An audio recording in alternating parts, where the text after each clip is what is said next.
સમાચારમાં વાત હવે વડોદરાની કરીએ તો નજીવી બાબતે યુવાન પર હુમલાની ઘટના બની છે। વડસર ખિસકોલી સર્કલ પાસે ઘટના બની। લાકડીઓ અને પથ્થરો વડે જાહેરમાં યુવાનને માર માર્યો। હુમલાખોરો દારૂનો ધંધો કરતા હોવાના ઇજાગ્રસ્ત આક્ષેપ। ઇજાગ્રસ્ત યુવાનને હોસ્પિટલ ખસેડાયો। ઘટનાની જાણ થતાં પોલીસની ટીમ ઘટના સ્થળ પર પહોંચી હોવાની વિગત। તો ઇજાગ્રસ્ત હુમલાખોરો પર આક્ષેપ છે। અમે આપને જણાવી દઈએ કે હાલ ઇજાગ્રસ્ત યુવાનને હોસ્પિટલ ખસેડવામાં આવ્યો છે, પરંતુ નજીવી બાબતે યુવાન પર હુમલો કરવામાં આવ્યો, જેના દ્રશ્યો સામે આવ્યા છે। વડસર ખિસકોલી સર્કલ પાસે આ ઘટના બની હતી। લાકડીઓ અને પથ્થર વડે માર માર્યો હોવાનો પણ અહીંયા આક્ષેપ કરાયો છે। સાબરકાંઠાના હિંમતનગરના ગાંભોઈમાં કિશોરીની છેડતી બાદ પથ્થરમારાની ઘટના બની। આક્ષેપ મુજબ ભાઈ બહેન રસ્તેથી પસાર થઈ રહ્યા હતા ત્યારે વેપારીએ કિશોરીને અશ્લીલ ગાળો આપી થપ્પડ મારી છેડતી કરી।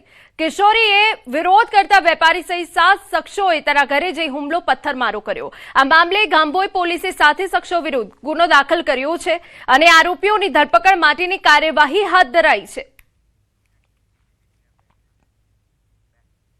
अन्य महत्वना समाचार पर नजर करिए। सूरतથી समाचार। फूड पॉइजनिंगથી બાળકીના મોત મુદ્દે કાર્યવાહી। વરાછામાં શીતલ રેસ્ટોરન્ટને પાલિકાએ સીલ કરી। દૂષિત ખોરાકના લેબોરેટરી રિપોર્ટ બાદ તંત્રની મોટી કાર્યવાહી। શીતલ રેસ્ટોરન્ટના દૂષિત ખોરાક પ્રકરણમાં પાલિકાની લાલાક। ફૂડ પોઈઝનિંગ બાદ શીતલ રેસ્ટોરન્ટને તાત્કાલિક અસરથી સીલ કરાયું। દૂષિત ખોરાકથી 5 વર્ષીય બાળકીના મોત બાદ તંત્ર હરકતમાં। પરિવારના અન્ય સભ્યોને ફૂડ પોઈઝનિંગની અસર બાદ તપાસ તેજ। ફરજમાં બેદરકારી બદલ આરોગ્ય વિભાગના 2 અધિકારીઓને શોકોઝ નોટિસ અપાઈ। નાયબ આરોગ્ય અધિકારી મહેન્દ્ર પટેલે કારણદર્શક નોટિસ, જ્યારે ચીફ ફૂડ સેફ્ટી ઇન્સ્પેક્ટર બ્રહ્મભટ્ટને પણ શોકોઝ નોટિસ અપાઈ। શીતલ રેસ્ટોરન્ટ પ્રકરણમાં પાલિકા તંત્રમાં ભારે ખળભળાટ।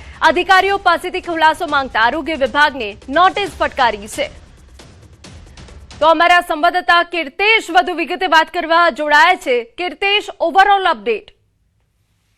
બિલકુલ, સુરતના વરાછા વિસ્તારમાં એક જ પરિવારના 5 લોકોને ફૂડ પોઈઝનિંગ થયું હતું। તમામને સારવાર અર્થે દાખલ કર્યા બાદ 5 વર્ષીય બાળકીનું મોત થયું હતું। જો કે આ સમગ્ર ઘટનામાં આરોગ્ય વિભાગે હોટલ ઉપર દરોડા પાડ્યા હતા, ત્યાંથી જમવાના લેવામાં આવ્યા હતા। ખુદ આરોગ્ય મંત્રી પ્રફુલ પાનસેરિયાએ આ સમગ્ર કેસમાં તાત્કાલિક તપાસના આદેશ આપ્યા હતા, પણ તપાસના અંતે હોટલને સીલ કરવામાં નથી આવી, જેને લઈને ગઈકાલે ફરી એક વખત આરોગ્ય વિભાગના મંત્રી પ્રફુલ પાનસેરિયા દ્વારા કડક કાર્યવાહીની સૂચના આપવામાં આવી છે। ખાસ કરીને 2 જવાબદાર અધિકારી મહેન્દ્ર પટેલ અને ભાવેશ બ્રહ્મભટ્ટને કારણદર્શક નોટિસ ફટકારવામાં આવી છે અને તાત્કાલિક અસરથી હોટલને સીલ કરવામાં આવી છે।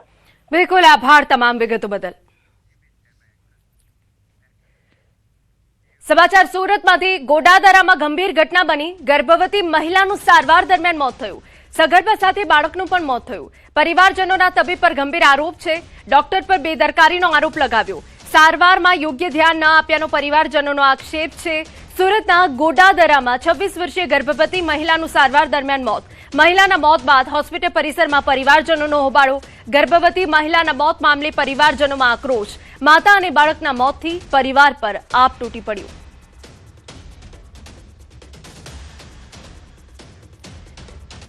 સમાચારમાં આગળ વધીએ। ગીર સોમનાથમાં દૂધની ગાડીમાં બિયરની હેરાફેરીનો પર્દાફાશ થયો। દીવથી દૂધ ખાલી કરી પરત ફરતી ગાડીમાંથી બિયરની પેટી ઝડપાઈ। દૂધની ગાડીમાં બિયર છુપાવી લાવવાનો પોલીસે પર્દાફાશ કર્યો। દૂધની ગાડીની તપાસ કરતા ભાંડો ફૂટ્યો।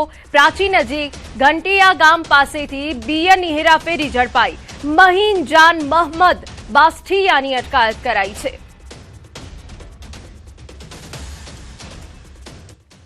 નર્મદાના જરમાણી ગામે ગાંજાના ગેરકાયદેસર વાવેતર સામે પોલીસે કાર્યવાહી કરી।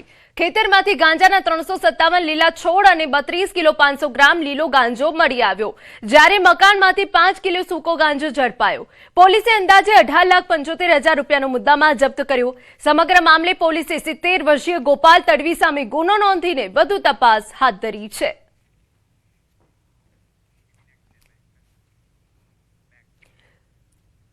સમાચાર પંચમહાલમાંથી કે જ્યાં દીપડાનો આતંક સામે આવ્યો।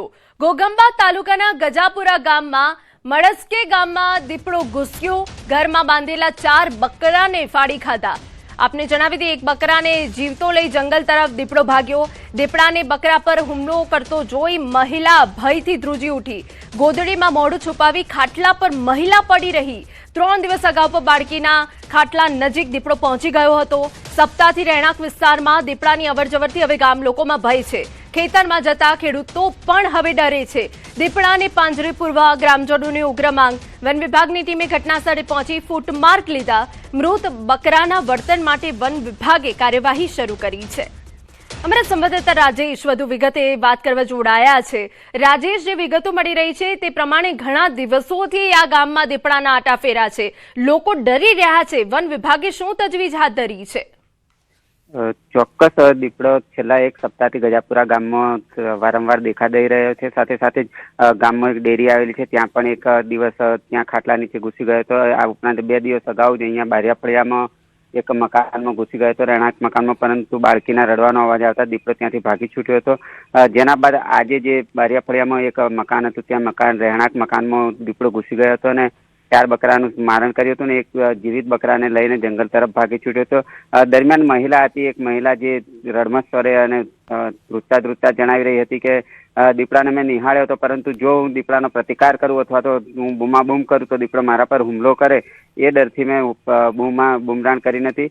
વન વિભાગને સ્થાનિકો દ્વારા ઉગ્ર રજૂઆત કરવામાં આવી છે અને માગણી કરવામાં આવી છે કે આ દીપડો છે તેને પાંજરે પૂરવામાં આવે. હાલ ચોમાસાની સિઝન છે, ખાતર મૂકવાને જે પાક માટે જીવતદાન માટે ખાતર મૂકવાની હાલ સિઝન ચાલી રહી છે, પરંતુ દીપડો ક્યાંક ને ક્યાંક ખેતરમાં છુપાઈ રહેવાની જે દહેશત છે અને ભય છે તેને લઈને હાલ જે ગજાપુરા ગામ છે તેના ગ્રામજનોમાં ભયનો માહોલ જોવા મળી રહ્યો છે. સાથે જ જો મહિલાની વાત કરવામાં આવે તો મહિલા હાલ ઘરની બહાર નીકળતા પણ થરથર કાંપતી જોવા મળી રહી છે. જી બિલકુલ, આભાર તમામ વિગતો બદલ.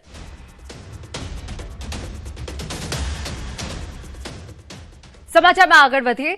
સુરતથી બાબુ નાવડિયા સહિતના યુવાનો ભાવનગરના ધોળા ગામે પહોંચ્યા હતા, જ્યાં ધોળા પટેલ સમાધિ વાડી ખાતે ખેડૂતો સાથે સંવાદ બેઠક યોજાઈ. બેઠકમાં લોનની લાલચ આપી ખેડૂતોની જમીન પચાવી પાડવાના પ્રયાસો સામે જાગૃતિ લાવવાનો પ્રયાસ કર્યા અને માથાભારે તત્વો સામે કડક કાર્યવાહી કરવાની માંગ ઉઠી. ખેડૂતોને ભયમુક્ત બનાવવા સાથે સૌરાષ્ટ્રમાં સમાજ સુરક્ષા ભવન બનાવવાની જાહેરાત પણ કરવામાં આવી. તેમજ ખેતરમાં ભેડાણ અટકાવવા ધોળા ગામના ખેડૂતોએ મહત્વનો નિર્ણય લીધો.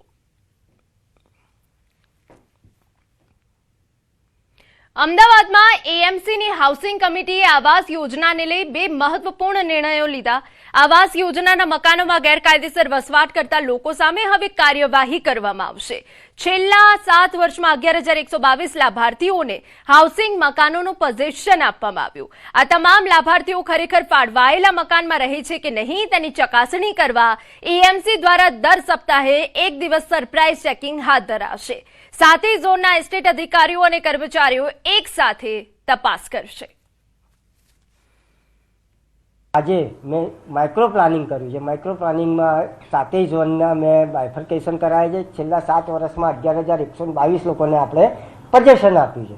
આ 11,122 જણનું ઝોન વાઇઝ આપણે એડ્રેસ, લાભાર્થીનું નામ, લાભાર્થી કોડ અને એનો મોબાઈલ નંબર એ બધું જ આપણે એસ્ટેટ ડીવાયએમસી રિદ્ધેશ રાવલ સાહેબને આજે હાજર રાખ્યા હતા મારી કમિટીમાં, એમને સુપરત કર્યું છે. આ ઉપરાંત આવાસ યોજનાના ડ્રો પહેલા લાભાર્થીઓના દસ્તાવેજોનું વેરિફિકેશન કરવાનો નિર્ણય લેવાયો. અગાઉ ડ્રો બાદ દસ્તાવેજો અને કેટેગરીમાં તફાવત સામે આવતા મકાન ફાળવણી અટકી હતી. ખાસ કરીને એસસી કેટેગરીના અરજદારે ફોર્મમાં એસટી કેટેગરી દર્શાવવાના કિસ્સાઓ સામે આવતા ડ્રોમાં નામ આવ્યા બાદ પણ મકાન ફાળવી શકાતું ન હતું. આવા કિસ્સા અંદાજે 10% સુધી સામે આવતા હોવાની ચર્ચા થઈ હતી. હવે આ પ્રકારની સમસ્યા ટાળવા એડવાન્સ ડ્રો પહેલા તમામ જરૂરી દસ્તાવેજોની ચકાસણી કરવામાં આવશે. તો એને મકાનની જરૂર ના હોય છતાં એ મકાન ભરે છે, મકાનમાં ફોર્મ ભરે છે અને લાગે છે અને પછી એ ભાડે આપે છે.